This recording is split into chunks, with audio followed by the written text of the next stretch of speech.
Welcome to the CHCI Spring Policy Summit panel, the role of online platforms in content moderation. This session is possible due to the gracious contributions from our sponsors, Google and Facebook.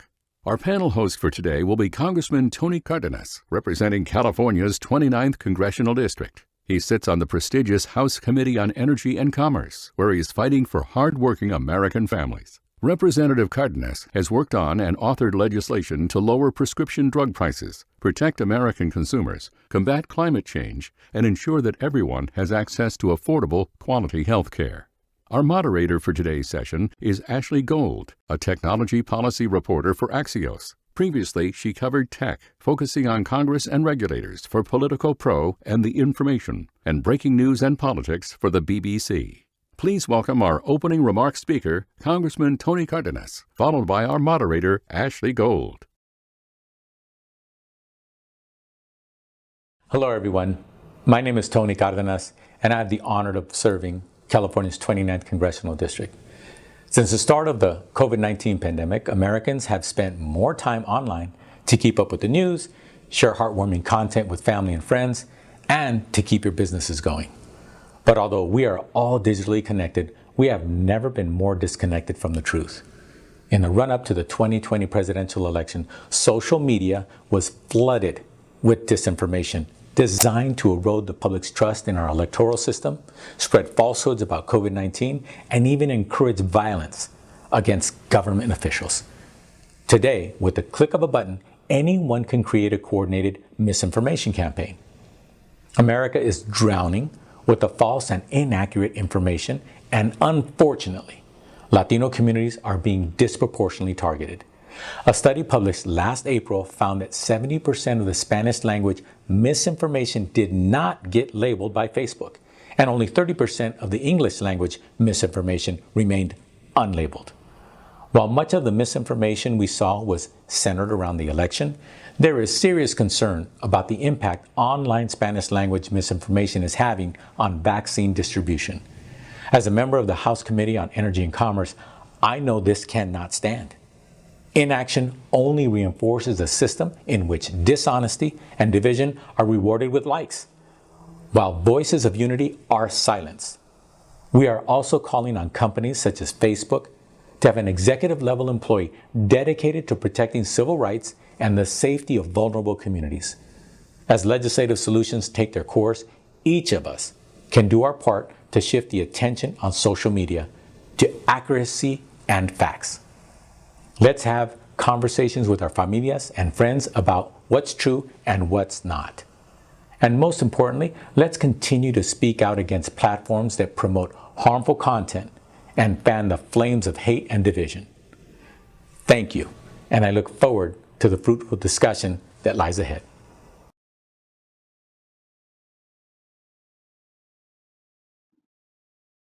Good afternoon. My name is Ashley Gold, and I am a technology policy reporter for Axios.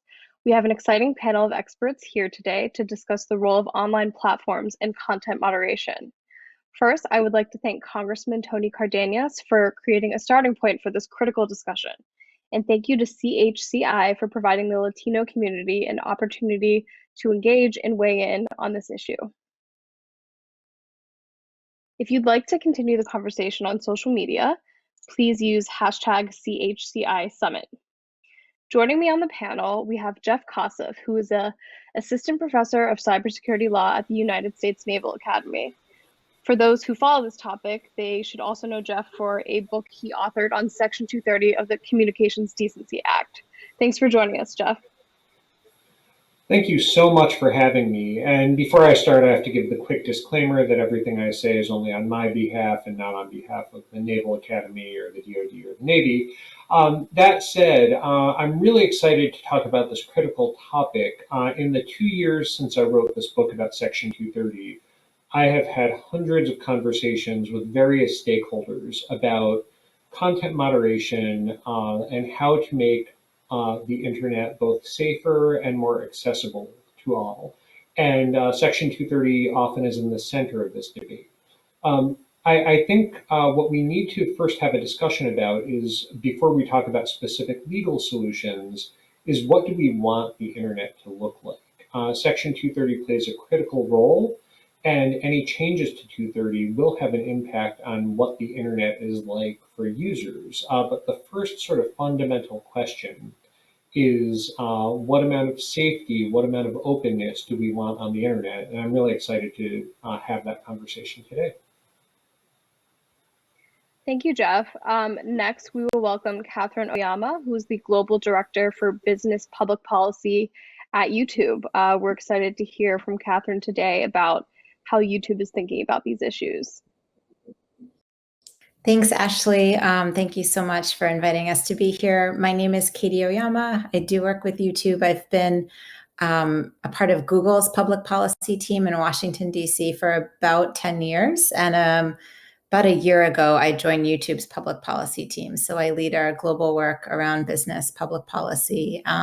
Really looking forward to the conversation today. I think I come to this discussion very aware of the leadership that the US has had in this space, both in developing the initial frameworks that enabled the internet to flourish and now participating in this kind of robust debate about what does the future of the internet look like and what should the laws and regulations governing the internet aspire to be. So I think, especially in this last year, while we saw shutdowns and stay-at-home orders around the world, I think for me, the importance of the internet, for educators to reach students, for us to be able to speak with our families, for religious institutions to be able to conduct services online, places for us to go, culturally and economically. It's never been more clear how important it is to get these balances right. So thanks again, and looking forward to the conversation.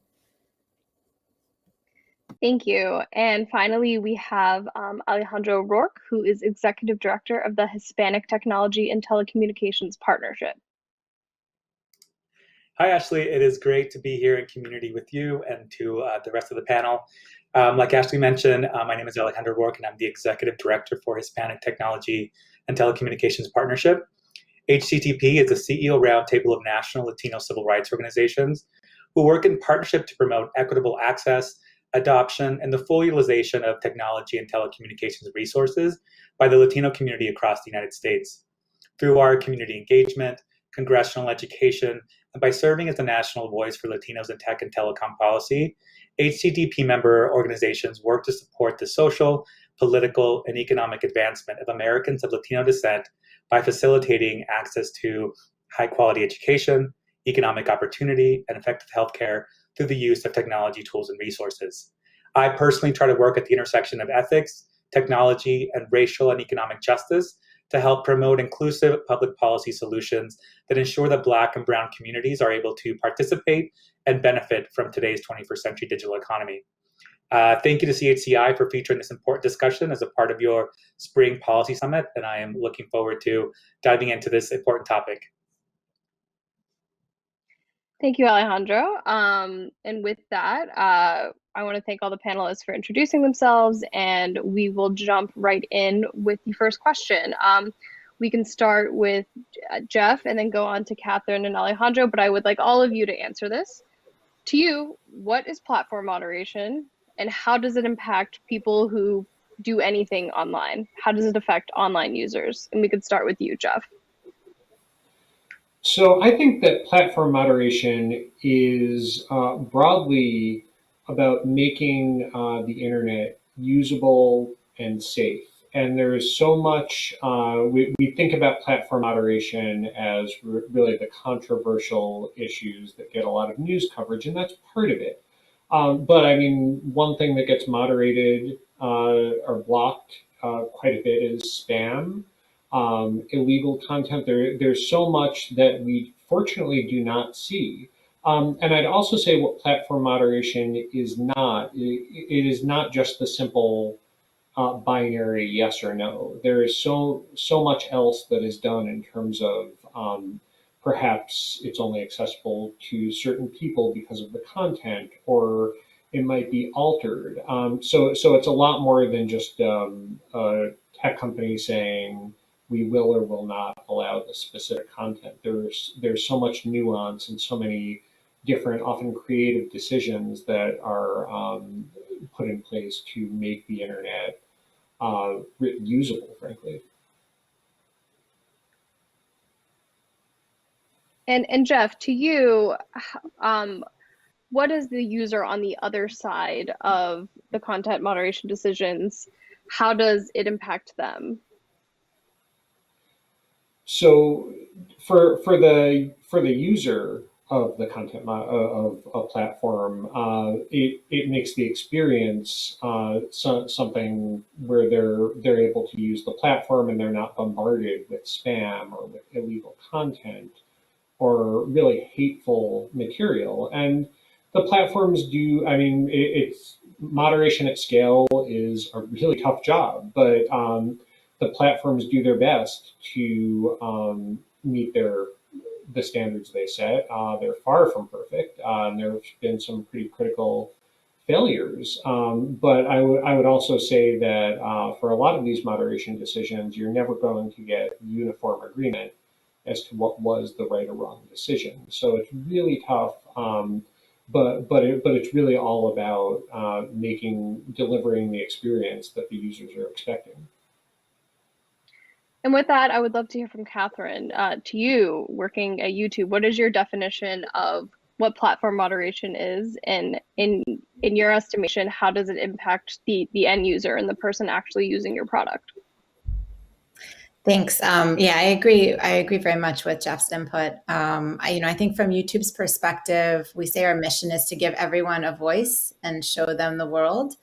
And so, on one hand, an open platform that has encouraged participation in civic dialogue, content creation, giving more people all around the world, regardless of where they are, the ability to create content and share is a really important and valuable part of our platform. And at the same time, we do have a responsibility to users and viewers, to creators themselves who are creating content on the platform, to advertisers and partners that we have business relationships with. And that's a big place where content moderation comes in. We dedicate significant amounts of time to developing both the policies about what types of content is allowed and not allowed on the platform, and then operationally how to achieve and make those policies effective and efficient. So for us, one important place to start, we have YouTube's community guidelines, and that really does set out in a lot of detail the policies around different types of content. From the user perspective, they can flag content. So if they see content that they think violates a policy, they can flag. Of course, if you're the creator and it's your content and you've invested time or money to upload the content, in some cases that can be harsh if your video comes down. And so making sure that's clear to them too, or if they feel like there was a mistake made, that they have the ability to appeal that as well. And then I guess the last piece I'd say is just kind of the business aspect. We are a commercial business and we do have relationships with advertisers, and they also have requirements and expectations about what type of content that they would see their brand or their advertising against. And so we do work closely with them as well. Thank you. And Alejandro, I would love your take on this as someone who's not as steeped in the everyday technology, but clearly uses the internet and responds to a community that uses the internet every day. Yeah, so to me, when I think of moderation, I think that it's a term that describes the decisions and policies that ultimately communicate a platform's organizational values. I actually want to take this moment to kind of share that, moderation practices impact Black, Latino, and multicultural voices in a very direct way. And it's worth noting that today, as it stands, even with the protections of Section 230, and I know that we're going to get into the nuts and bolts of that in a minute, the voices of communities of color are moderated more often and at a higher percentage than those of our white peers. For example, I think that as we dive into this conversation about, the role of Section 230 and expanding the reach of multicultural voices, it's really hard to imagine, online social justice movements like Black Lives Matter, or we wouldn't have known about what really happened to George Floyd which sparked a movement for greater police accountability across the country. We might not have had conversations about representation in media with the hashtag Oscar So White or the Me Too movement. These are all ideas and images that challenge the status quo and push our systems to deliver better outcomes for historically excluded communities. And because of the transformative nature of our ideas, multicultural voices in the past were kind of shut out of traditional media outlets because either they didn't see the value of our perspectives or didn't want to face the public scrutiny of their editorial choices. So I think as we kind of get into this conversation, it's important to kind of both understand that multicultural voices are moderated differently than our white peers, and the role that policy solutions like Section 230 has on either expanding the reach and availability of our voices or and continuing to kind of shut us out of the public discourse. Thank you so much. And I'm glad you mentioned Section 230 because that is the first technical thing we need to get into. There's no one better to actually explain Section 230 than Jeff Kosseff here, who literally wrote the book on it. So very simply for our audience, Jeff, please explain what Section 230 is and what it does. So what Section 230 essentially says is that if someone posts something that's defamatory or harmful to someone else, the party that is held responsible is the poster and not the platform on which the person posted the content. And Section 230 provides platforms with protection unless an exception applies, such as for intellectual property or federal criminal law.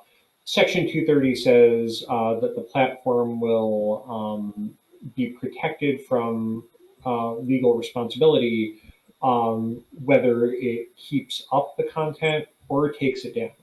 So it really is very much a market-based law that essentially operates under the assumption that platforms are better suited both legally and operationally to make moderation decisions than courts or than legislators. So it really empowers the platforms, and many would say also by doing that empowers the users to create the environment that the users are expecting. Thank you, Jeff. And you spend a lot of time sort of correcting misnomers about Section 230, explaining what it does and it does not do. Recently, in your estimation, what is the most common misnomer about the law? Well, there's a lot, but I would say that the biggest one is that Section 230 only applies to neutral platforms, and that once a website or online service starts to exercise editorial discretion as to what content they keep up or take down, that they lose their Section 230 protection. This is a myth that's been around for a long time. I used to practice media law, and I would encounter other established media lawyers who had that assumption. They would tell newspapers, for example, if you don't do any moderation, don't delete user comments, because if you do, then you lose your Section 230 protection. But that sort of mythology has increased recently as Section 230 has become more prominent, and it's totally false. The entire point of Section 230 is to encourage platforms to use their discretion to moderate harmful content, to protect their users, and create a good experience for users. So I would say that's probably the biggest misconception. If you have a few more hours, I could walk you through the rest of them, but I'd say that's the biggest problem right now. Mm-hmm. And so I want to ask you, Catherine, there's a lot of talk about Section 230 on Capitol Hill. There are a lot of threats of legislation or pending legislation, or just sort of Section 230 is sort of used as this threat over tech companies. Like, if you don't do what we want you to do, we're going to take away your Section 230 protections. So for your everyday job and the people that work for YouTube doing content moderation, just how vital is Section 230 protection to this everyday work that people at YouTube are doing? Thanks. It is vital. It's definitely vital to YouTube. I think it's vital to a lot of the US economic growth we've seen, and also just the open, free flow of information. So as Jeff was saying, there's, I think from YouTube's perspective, two key areas where 230 comes into play. One is enabling that real-time upload of content. And it's not a traditional model where everything is kind of reviewed and cleared and vetted and approved in advance, kind of more like the traditional model, but it has greatly expanded around the world the ability to record something, whether it's witnessing a live event or creating entertainment content at home. And so that really has blown open the gates of who can speak and find an audience. If we as YouTube had to worry about legal liability for every single thing that every single user or uploader said, you could imagine that explosion of creativity and content would really come to a halt, and you'd just see much less. You'd see fewer voices, you'd see fewer channels. And then I think on the flip side, to the point of ensuring a safe community, it also has given us the ability to have those policies and to remove content that is harmful or violates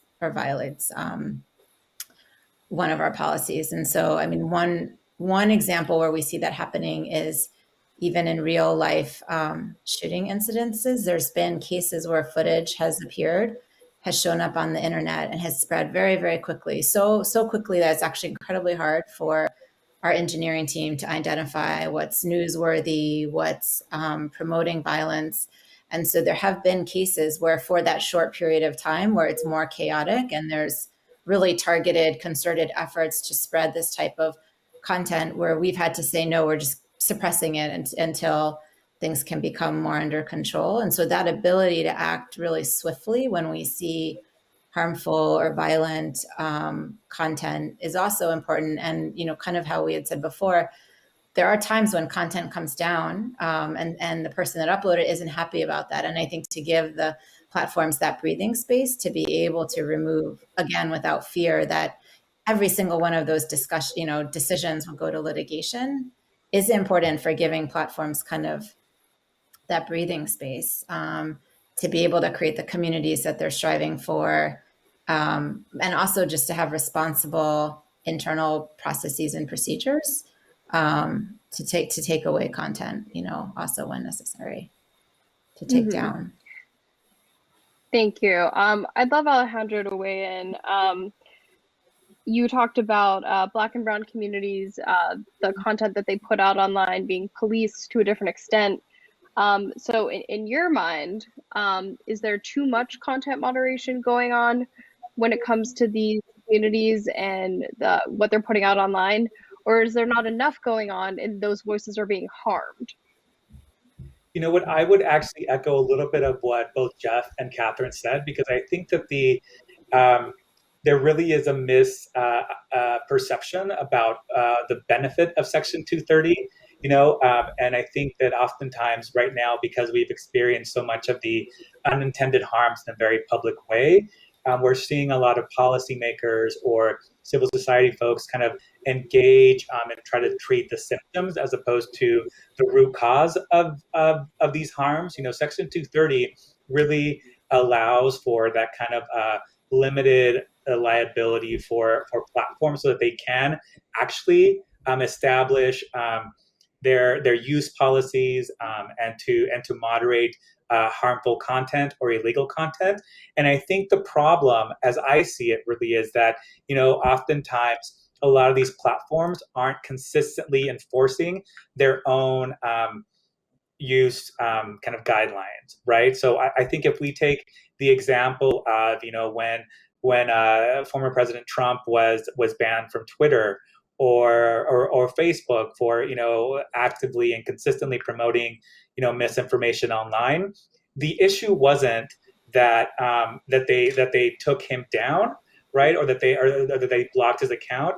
The issue, as I see it, that they didn't do that a lot sooner, because he was, as a user of the platform, was violating their own terms of agreement long before they took that action. So I think for us, it really is about having transparency about how they're going to enforce their moderation practices.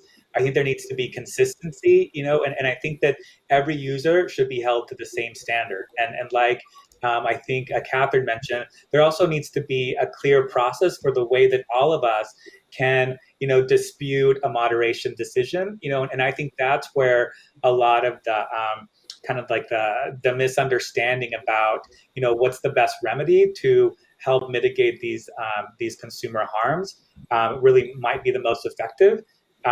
And so that's kind of like what I would say our goal is to really kind of give these online platforms the tools to be able to deliver on the promises that they made when they first started, right? This idea that we're going to make the world's information universally accessible to everyone. The fact that we're going to be able to achieve a more just and equitable society by automating a lot of these kind of decisions, and I just think that right now it requires both oversight from the federal government, and also I think it needs some transparency and consistency on the part of online platforms. And Alejandro, do you think that Section 230 needs to change or be tweaked in any way? Or do you think it just needs to be overseen a little bit more strongly?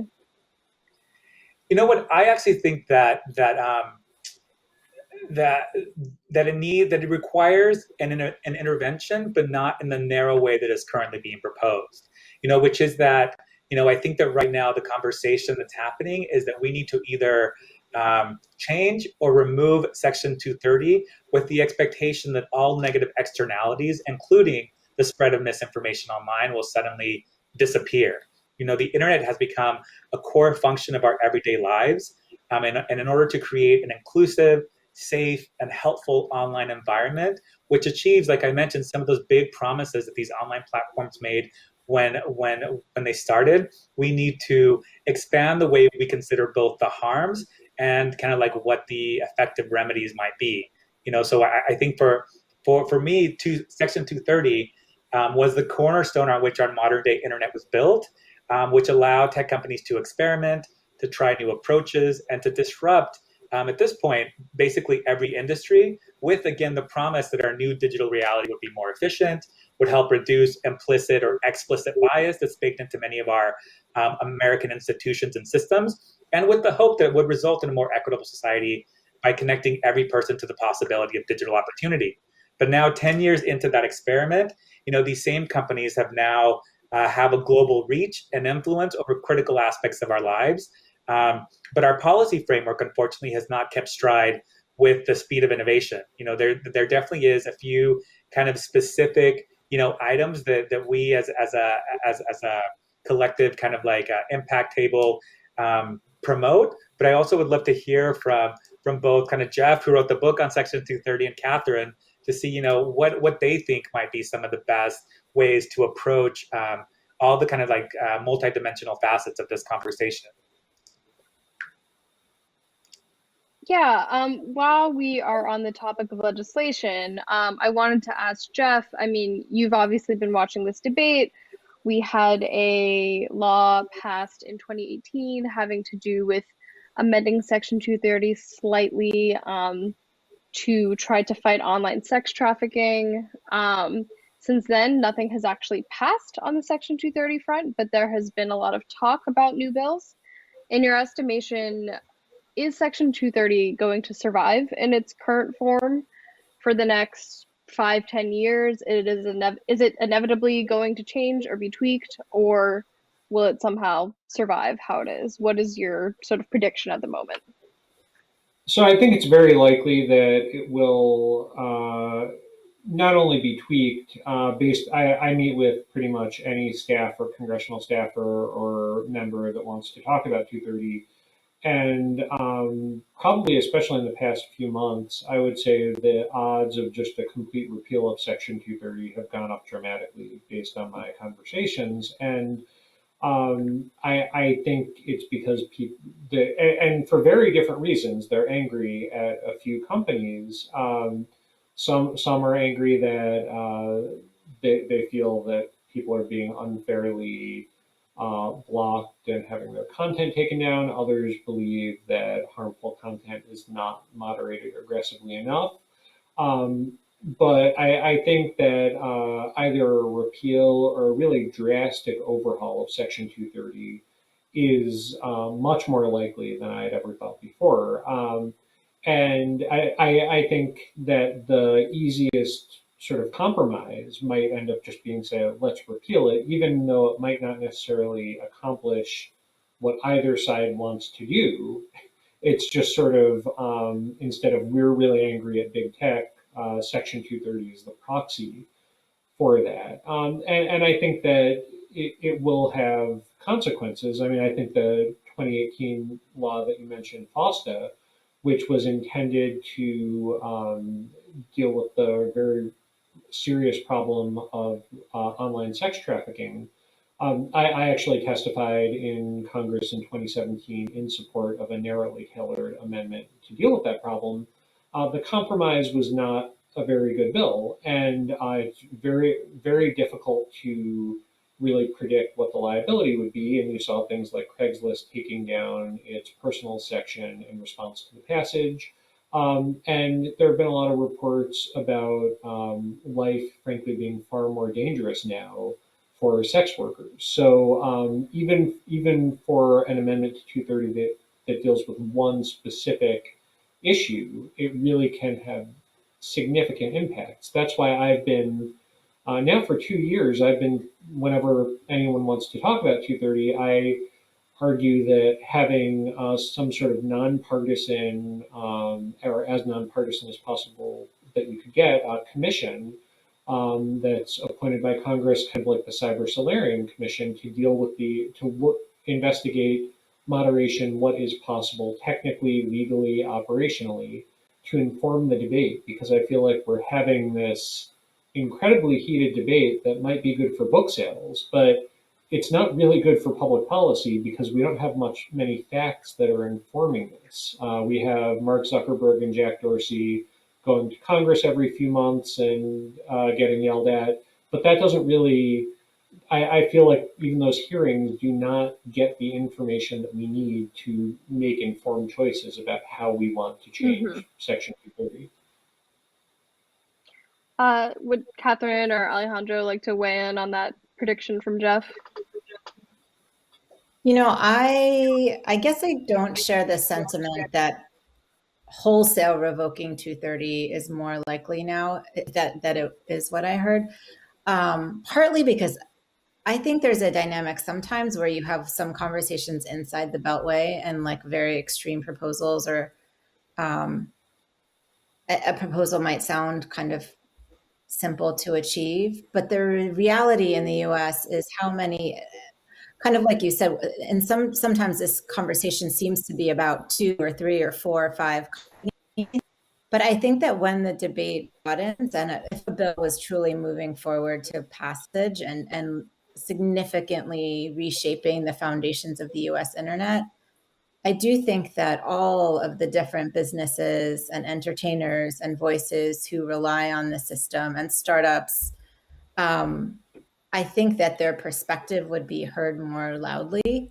I mean, one example, there's a Latina creator on YouTube her name's Mimi Style. She started as like an expert in sewing, started a channel 10 years ago, didn't have that many subscribers, now makes 7 figures a year, has a booming channel, but also has significant kind of offline businesses working with fabric designers, running sewing academies. I mean, that's one example, but there are so many different entrepreneurs and organizations who rely on these systems in place that I think wholesale, like pulling the rug out under this ecosystem, would be so disruptive that I think there would be pushback to something like that.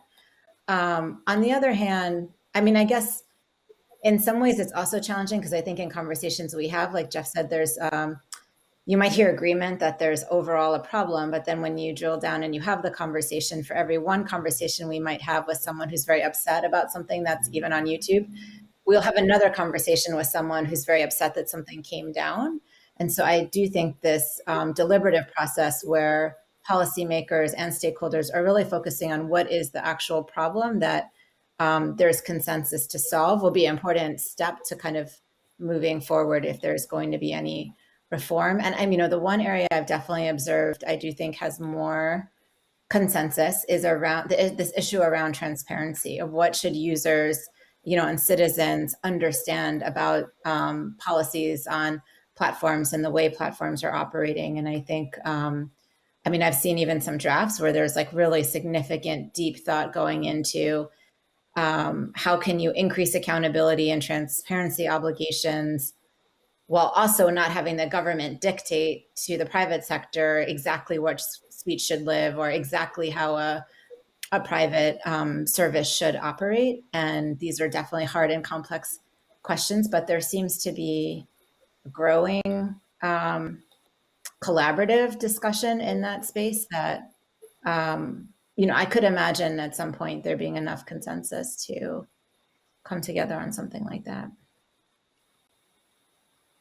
Yeah, and if I could jump in, I think that is exactly the moment where I think that we are. I think that we need to understand both all the dimensions of what any change or repeal of Section 230 might have, and really be clear about what's the type of internet that we want to build or establish for the future. And I think from my perspective, we really haven't had enough of a thoughtful process that engages civil society, that engages civil rights leaders, that engages the private sector to really kind of understand what the impact will be to any change before we make it.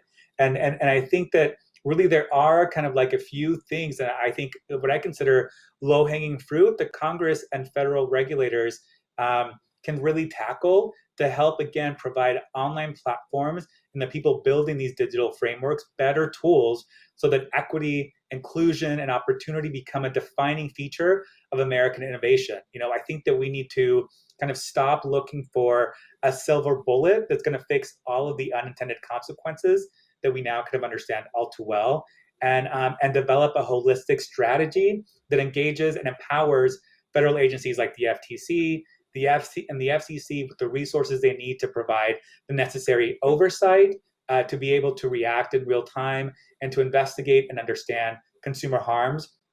I think that it's also important for us to be clear about the need for enforcement of our civil rights laws online.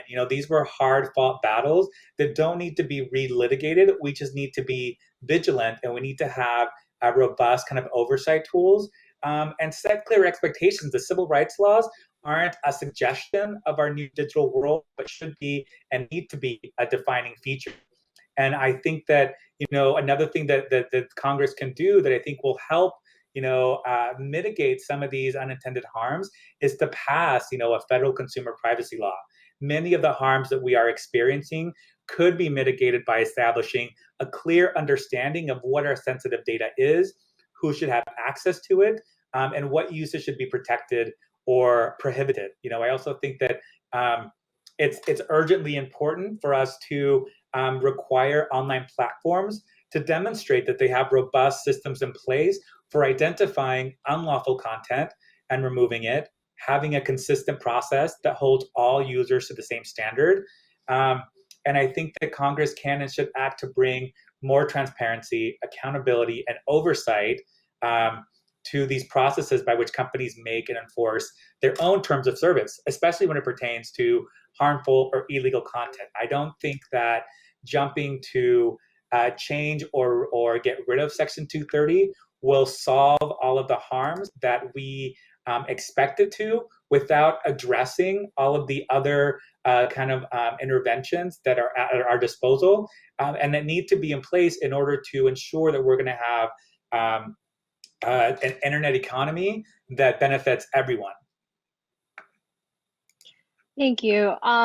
Catherine, I would love for you to sort of break down really simply for members of the audience who don't follow this stuff as closely as we do. When you say that the creator economy and people who rely on YouTube to make a living or express themselves creatively, would be devastated by Section 230 going away. Can you sort of talk about why that is? Like, in practice, what does Section 230 going away look like for YouTube on the back end?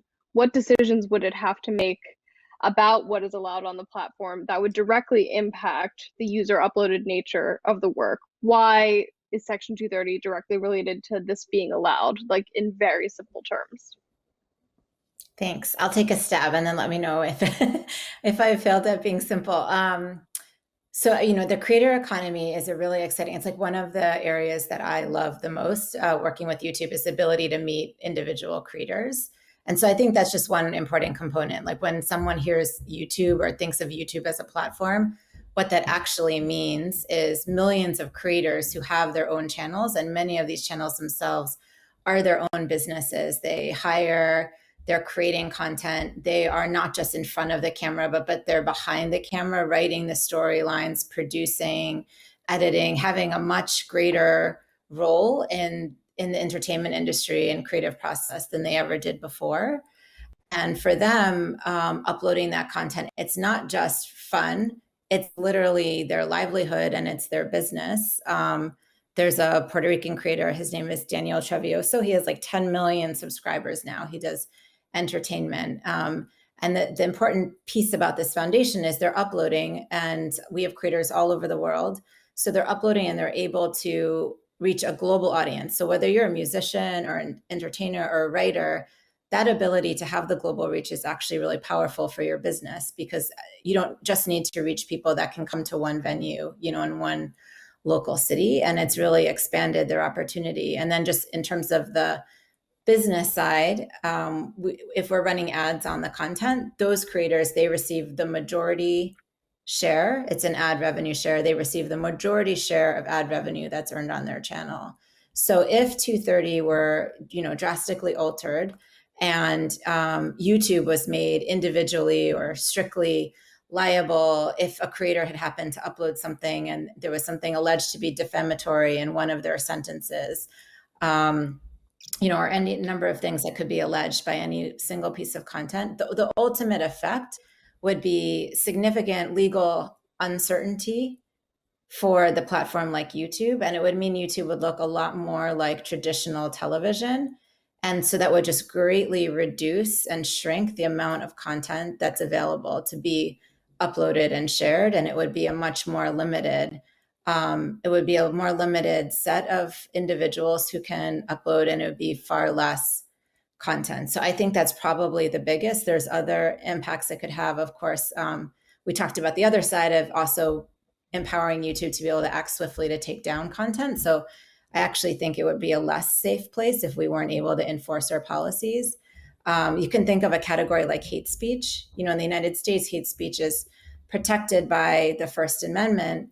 And so there are limits to where the government can regulate that type of speech, but we still view it as harmful. And so we can enact policies that prohibit that's inciting violence or hate and removing that. But if we didn't have those protections, you may actually have, a less secure dialogue happening as well. So I'd say more limited content, but also less ability for us to be able to hear from our users and hear from our partners and customize policies and protocols and procedures in a way that makes sense for our service and our community.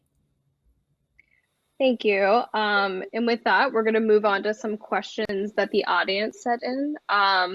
Let's go with the first one, and everybody can answer if they want. A lot of the mis and disinformation we see online originates on fringe social networks like 4chan, 8chan, and Parler before spreading to mainstream platforms like Facebook, YouTube, Google. How are mainstream platforms and service providers working together to stop the influence of these dangerous trends and the spread of mis and disinformation? And maybe we could start with Catherine, since she is our person who works at a platform. Sure, happy to jump in. I mean, I think this is one area where the academic community has been critical. This is an area that's been emerging. There's even definitions and sources for this information and business models that I honestly don't think YouTube could tackle individually. And so it's a place where working with civil society, working with academic experts, working with research institutions has been really important. And I wouldn't say that our policies or procedures have been static in this space, especially given how quick and dynamic the external environment has been. But I think maybe the simple answer to that question is, one, we have those clear community guidelines that I mentioned. So within the community guidelines, which are YouTube's policies, we do prohibit, dangerous and harmful content. And so like one example there would be around misinformation, COVID misinformation, that in the last year we had to update the policies.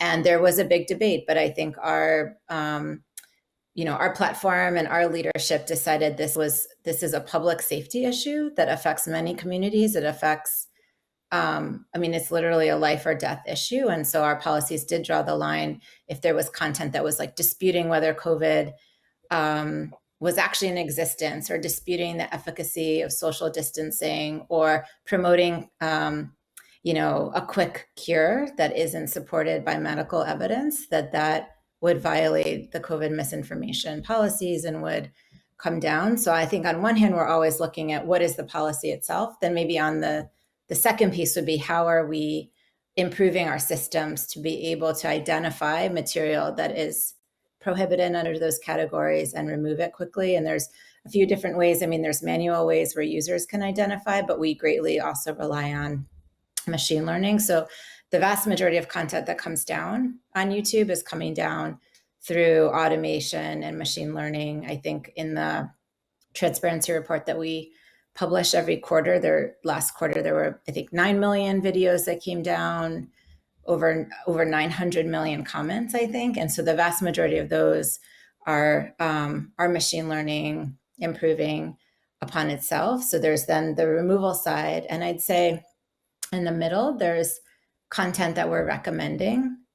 So that's just another place where we're always learning. We've made about 30 different changes there. We don't obviously want to be recommending content that is false or contains misinfo. That's like, our advertisers don't like that. Our partners don't like that. It's horrible for users. So we've made a lot of tweaks and changes there. And a new metric we actually just announced, because part of it on this accountability is finding metrics where we can hold ourselves accountable. So we did just announce a metric called the violative view rate. And that's where we look at content that was actually viewed by real users and real people. What percentage of those views were against content that violated our policies? And the number that we published, I think it was like 0.16% to 0.18%. So that means like for every 10,000 views, that's maybe 16 to 18 views of content that violated the policy. So the idea on the BVR is you would want that number to be going down over time, and that machines are catching more and the policies are catching more, and that over time users, on balance, the 16 to 18 out of 10,000 is certainly not the majority of the content, and it's not where the business model is geared, but over time you'd want that to be closer and closer to zero. So I would say it's an ongoing area. Thank you. I'm going to pose the next audience question at Alejandro. This is from the audience, like we said. Online platforms provide an opportunity for organizations and for influential individuals to connect directly with their audiences. But we've seen that backlash to these online conversations can be brutal and swift, with some calling it cancel culture and others just calling it consequences to your actions. What is the responsibility of online platforms in shaping a healthy public discourse, especially when most of it is happening online now?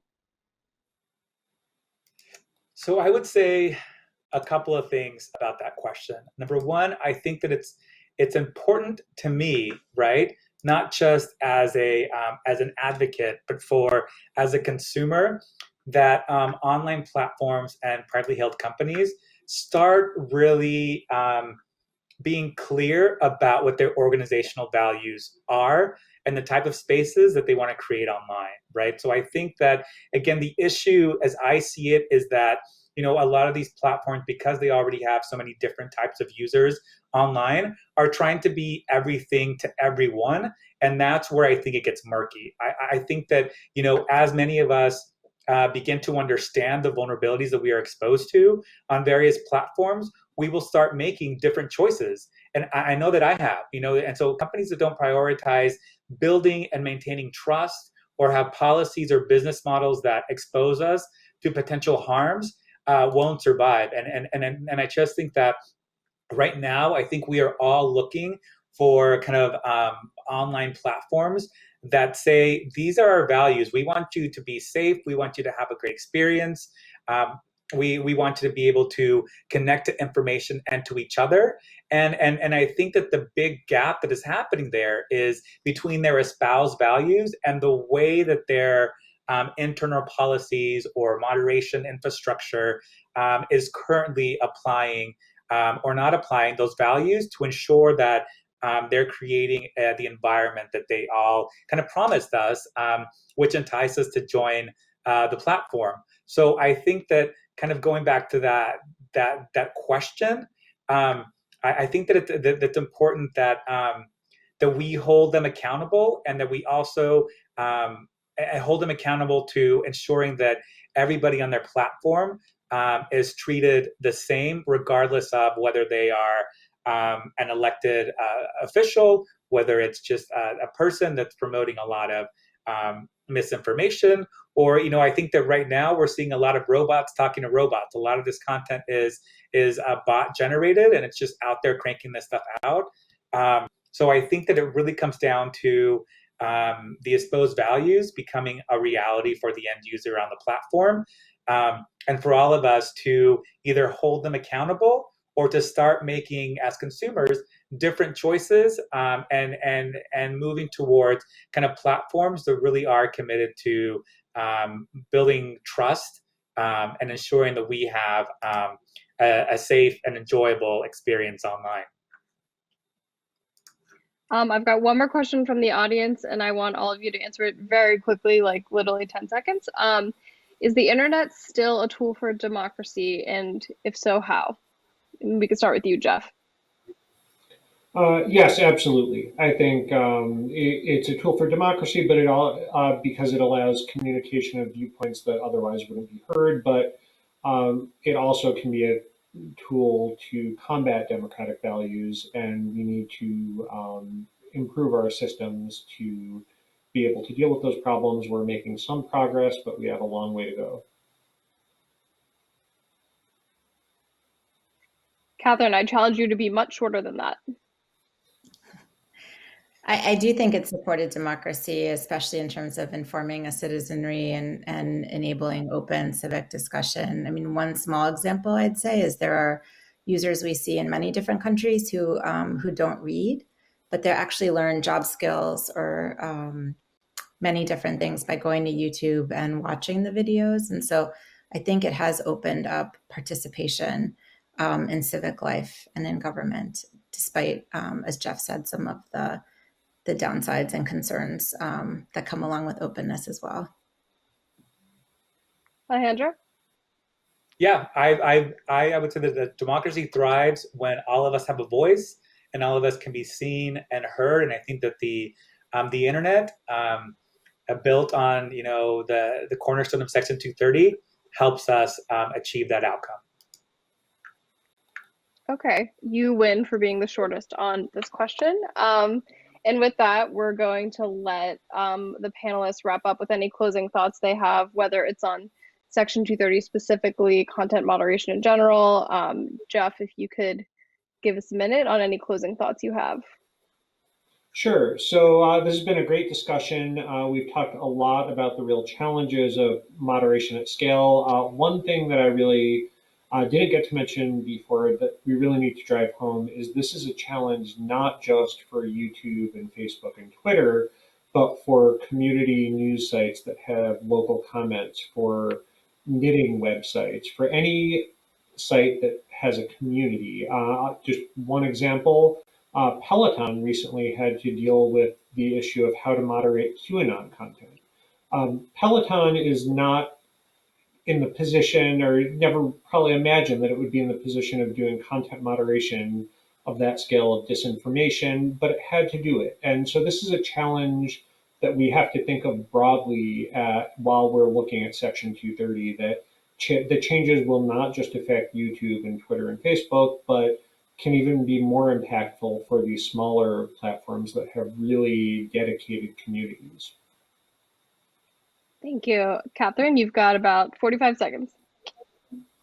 Yeah, absolutely echo the piece about participation. These are laws that affect so many American citizens. I mean, it's something that we're so mindful of when we work with creators. So I think that would just be an appeal to folks who are working on policy in this area to consider all the different voices and individuals and equities that can be impacted. And then the second point maybe I'd make around policy is there can be regulatory goals that are enshrined in legislation without becoming very prescriptive technical mandates on services. And I would just really encourage folks who are legislating or making policy in that internet space to consider the importance of that innovation and freedom on behalf of services to tailor those systems towards the regulatory goals without being overly prescriptive in a way that will shrink or halt our economy and our growth.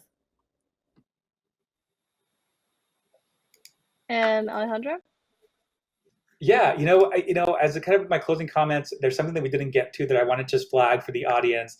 I think that it's also important that we not let the debate be kind of taken over by fringe voices, and I say that specifically because when we think about the people that have called for the removal of 230 most directly, it was President Donald Trump. It was a lot of the conservative media claiming that there is conservative bias. So I will also kind of flag for our audience that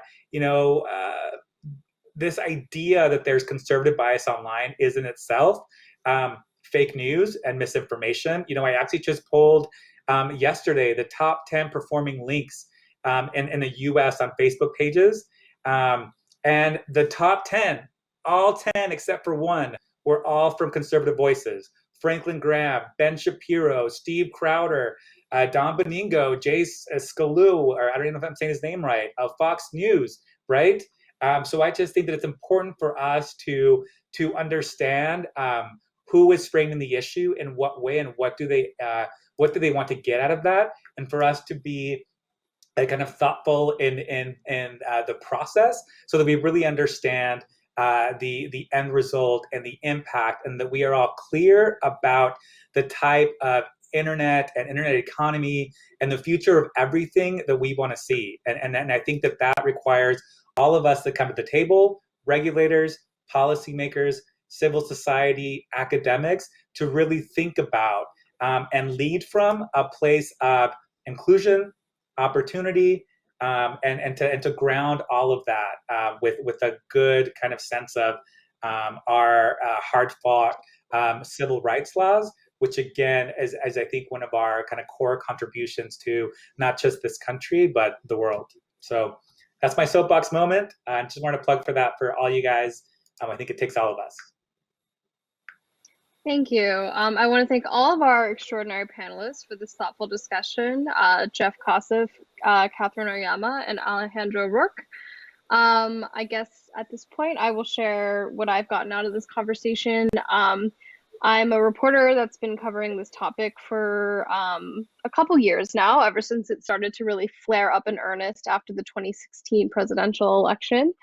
And we started to see bills in Congress. And I think what I got out of it is that it's not so much that people are angry about Section 230 itself. They are angry at platforms for having what they perceive to be inconsistent or non-transparent policies. Ultimately, I think platforms would be criticized a lot less if they enforce their policies consistently for all users. I think that is where a lot of the complaining comes from. We learned from Jeff that a top misnomer about Section 230 is that you must be a neutral platform to enjoy its protections, which is not true. The whole point of Section 230 was so that you could make decisions about the editorial content appearing on your platform and whether you wanted it there or not without fear of liability. We learned from Catherine that the creator economy is dependent on Section 230, but not necessarily for themselves, but for the way YouTube allows them to use the platform is because of Section 230. And I think that sort of my final thought is that any change to the law, we better hope everyone is included in the discussion because the internet means a lot, different things to different people, and people rely on it for different and very important aspects. And we want to make sure it's a safe place for everyone to either do business or express themselves or simply get their work done every day. And with that, I want to thank everyone for coming today and for listening. We encourage you to attend the afternoon plenary session, Latinos and COVID-19, the vaccine phase, which starts at 2 p.m. Please keep tweeting about the summit and sharing your insights at #CHCI Summit. Have a great day.